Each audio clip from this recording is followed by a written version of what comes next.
Pour tirer le meilleur profit possible de ces prairies, il faut tout d'abord comprendre le fonctionnement des plantes et notamment des graminées, pour ensuite adapter sa gestion et respecter leur cycle de croissance. En effet, si les graminées poussent, c'est bien grâce au processus de photosynthèse qui a lieu au niveau de ses feuilles. En recevant la lumière du soleil et en absorbant le CO2 atmosphérique, la plante convertit cette énergie en une autre forme d'énergie stable, des sucres. Elle peut alors les mobiliser pour ses processus physiologiques, comme par exemple pour produire des nouvelles feuilles, l'élongation de son système racinaire, etc. Pour créer des molécules organiques complexes à partir de photons, la lumière reçue par la plante ne suffit pas.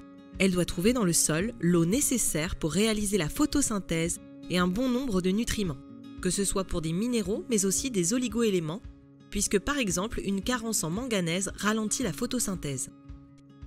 Pour que la plante exprime son plein potentiel et pour maximiser son rendement photosynthétique, la gestion du pâturage et du sol doit être réfléchie de telle façon à respecter le cycle naturel des graminées qui constituent la prairie.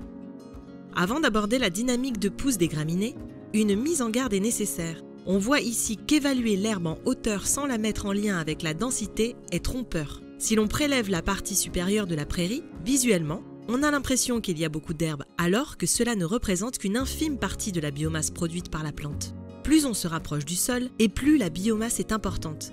C'est pourquoi, juger l'herbe seulement par le critère de la hauteur ne permet pas de déterminer la biomasse consommable par les animaux.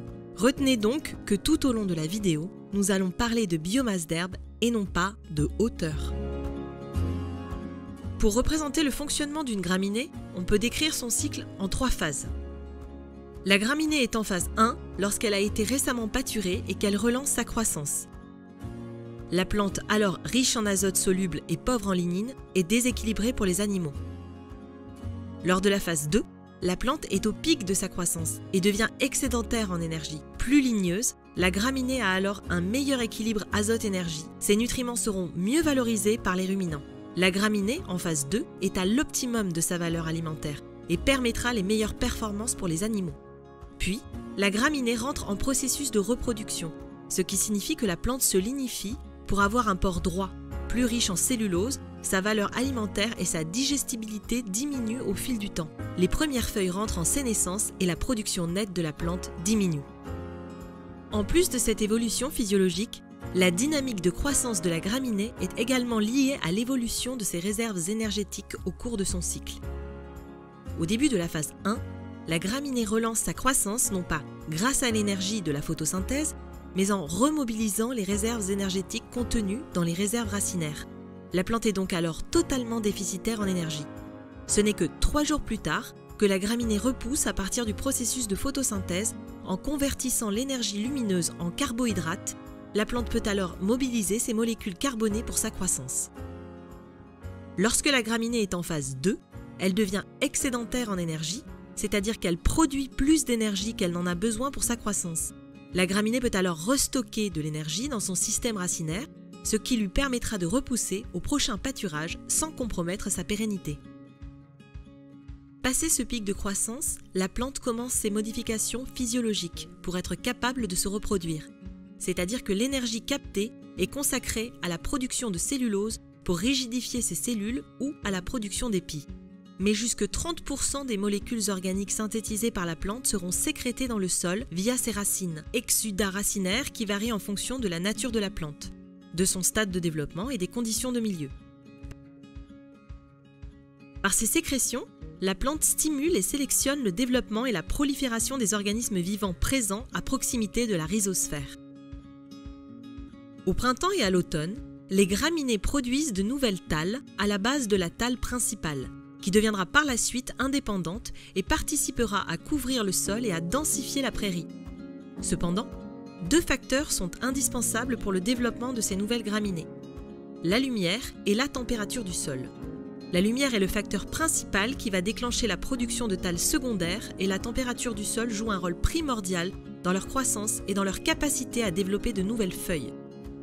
Au cours de ces périodes, il est donc essentiel de maîtriser la biomasse sur pied, que ce soit par un pâturage ras ou par la fauche, afin de s'assurer que les bourgeons de thalles reçoivent suffisamment de lumière pour se développer et densifier la pâture. Lors de la période d'épiaison, qui se déroule d'avril à juillet selon la zone, le type de graminée et la variété, la graminée va monter en épi et chercher à se reproduire. À ce moment, la pousse ralentit au profit de la lignification de la plante. L'énergie de la photosynthèse est détournée vers la production de gaines, ce qui entraîne une production de biomasse plus faible, mais aussi une perte en qualité. À noter que la plante en épiaison est également plus concurrentielle et entraîne une perte de lumière au sol, ce qui peut amener à une perte de densité et de diversité de la flore prairiale. La stratégie de gestion de l'épiaison est à raisonner selon le type de système et les besoins de troupeaux sur la période estivale.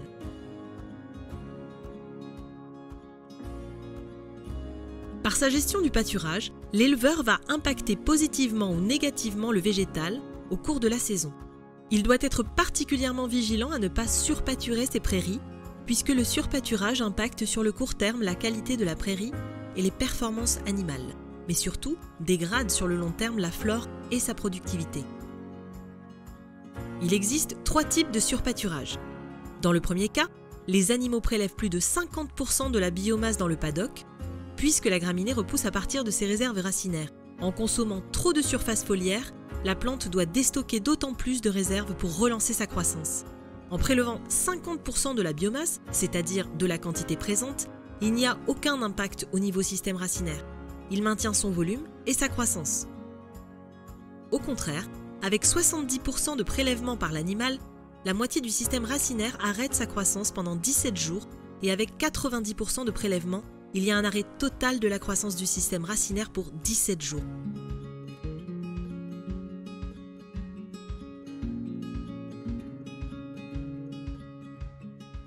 La deuxième manière de surpâturer est de faire revenir les animaux trop tôt sur le paddock précédemment pâturé. La graminée n'étant pas à son pic de croissance, elle n'aura pas eu le temps de restocker de l'énergie dans son système racinaire.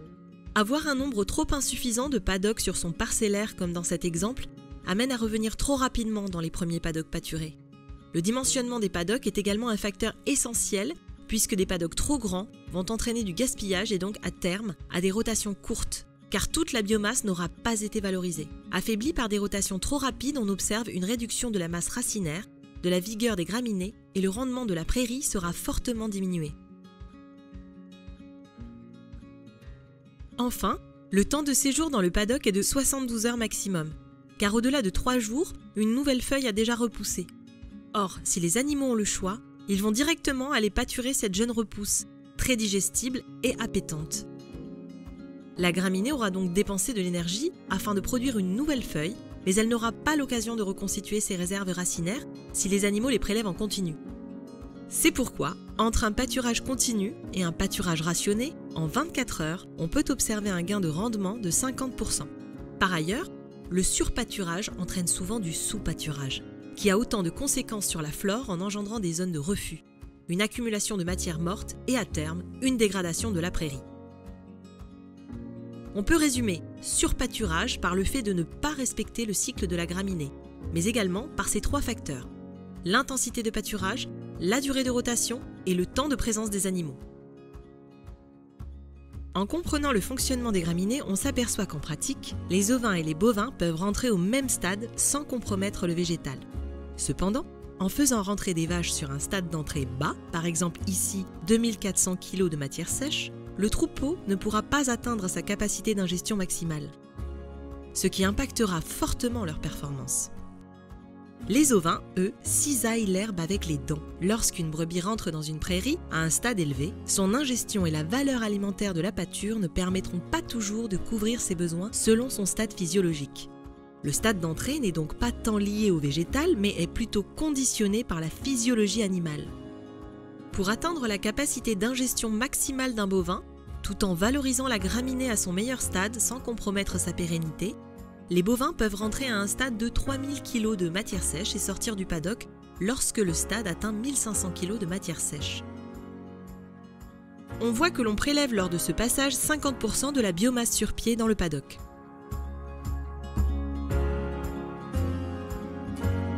Du côté des ovins, un stade d'entrée dans la parcelle de 2400 kg de matière sèche et 1200 kg de matière sèche en sortie est plus cohérent.